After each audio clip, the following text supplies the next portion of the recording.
இந்த லைஃப்ல நான் ரொம்ப கஷ்டப்படுறேன் இருக்காது. தேவனுடைய ஆலோசனையை பரிபூரணமா ஏற்றுக்கொள்ளுங்க. இன்றைக்கு தேவ சமூகத்தில் உங்களை ஒப்புக் கொடுங்க. ஆண்டவரே, சங்கீதம் 32:8 படி நீங்க எனக்கு போதித்து நான் நடக்க வேண்டிய வழி எனக்கு காட்டுங்க. நான் எந்த இடத்துல நிற்கணும், எந்த முடிவு எடுக்கணும், என் பிள்ளைகளுக்கு என்ன முடிவு எடுக்கணும். Don't force your children. பிள்ளைகளை நான் சொல்ற வழியில் தான் போகணும், கட்டாயப்படுத்தாதீங்க. தெய்வமே, நீங்க என்ன சுத்த வச்சிருக்கிறீங்க, நான் இப்படித்தான் செய்வேன், இப்படித்தான் காரியங்களை செய்வேன்.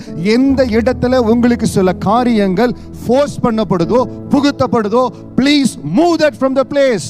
அது வேலை ஸ்தலமா இருக்கலாம், உங்களுடைய பார்ட்னர்ஷிப்பா இருக்கலாம், எந்த இடமா இருந்தாலும் உங்களை அழுத்துகிற தேவனுடைய ஆறுதல், தேவனுடைய இளைப்பாறுதல் இருக்கிற இடத்துல தான் காரியங்களை கட்டி எழுப்ப முடியும். உங்களை தடுக்க நினைக்கிற, உங்களை அழுத்த நினைக்கிற இடங்கள் எதுவானாலும் தேவ சமூகத்தில் ஒப்பு கொடுங்க. கர்த்தருடைய ஆலோசனையின்படி நீங்க போதித்து என்னை நடத்துங்க ஆண்டவரே.